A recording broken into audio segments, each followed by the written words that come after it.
The second generation version of Fiat's cheeky little 500 city car continues on in mild hybrid guise. Otherwise, this stylish package hasn't been fundamentally changed. But then, loyal buyers didn't really want it to be.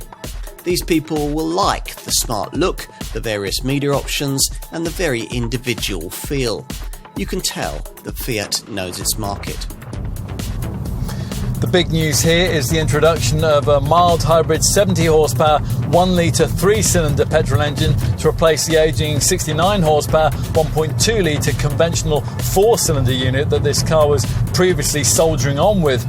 This Firefly series unit lacks a turbocharger, but it gains a 12-volt belt starter generator known as a BSG, along with an 11 amp hour lithium-ion battery, the major components of the mild hybrid system that the badging of this car now loudly trumpets.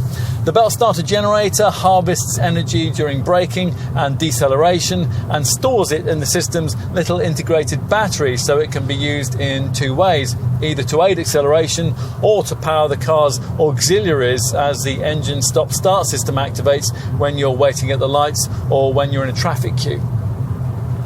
There'll never be enough charge generated to power the car without the aid of the combustion unit, and even if there was, the battery wouldn't be big enough to store it. What this is then is less of a hybrid power plant and more of an embellishment to combustion engineering, which boosts efficiency. That's by up to 30% in terms of CO2 emissions, according to Fiat. Now that brings us to the WLTP rated figures: 53.3 mpg on the combined cycle and up to 119 grams per kilometre of CO2. On the move, a few areas betray the age of this design, notably the ride, the steering feel and the shift quality of the manual gearbox, which now has 6 speeds. But potential customers will forgive this car a lot for its trendy demeanour, its cheeky engine note and its turn on the sixpence manoeuvrability. In an age where little hatches often tend to have become rather less little, this one remains appealingly small, still measuring at just 3.5 metres long, 1.6 metres wide and 1.5 metres high, which means it can fit into spaces even a mini hatch would have to avoid.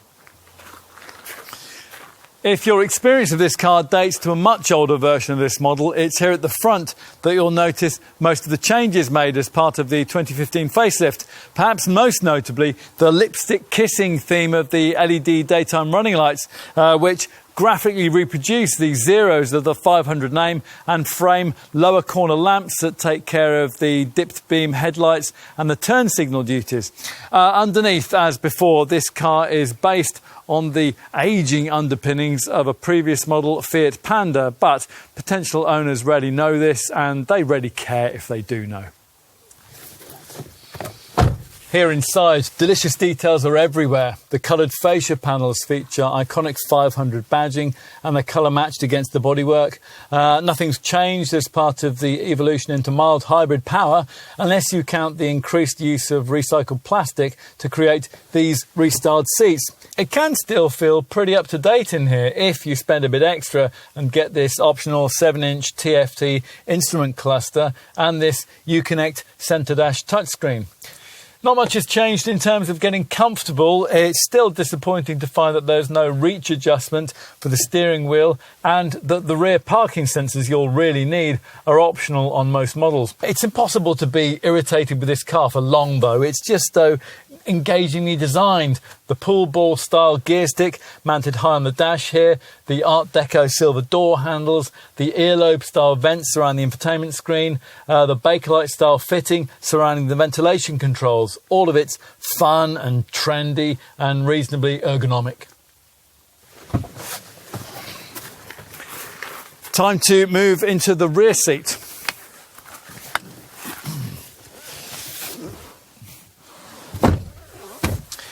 Well, given that the external dimensions of this car are so short, you won't be expecting to find much room here, and there isn't. Taller folk will find their heads brushing the roof.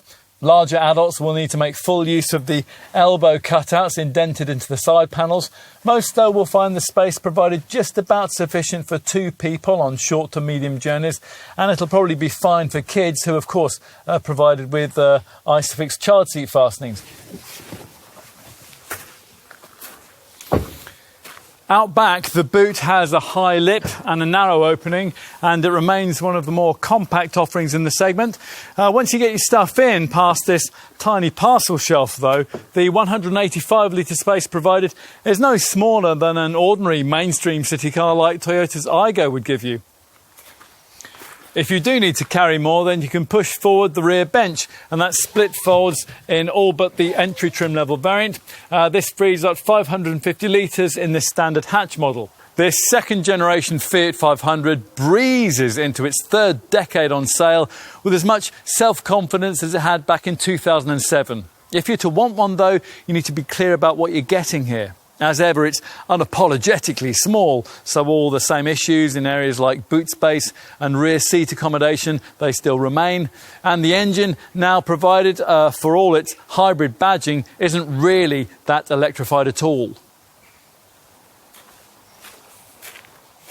We're okay with both those things, and we think many likely customers will be too.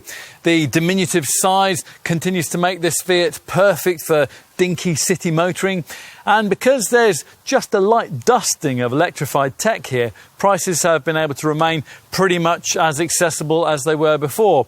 Now that is just as well, given the premium price tag which has been applied to the alternative new 500 full battery powered model. In summary then, this car remains as likeable as ever. Choosing a fashionable little runabout can often be a risk. Here though is one you can enjoy without a worry.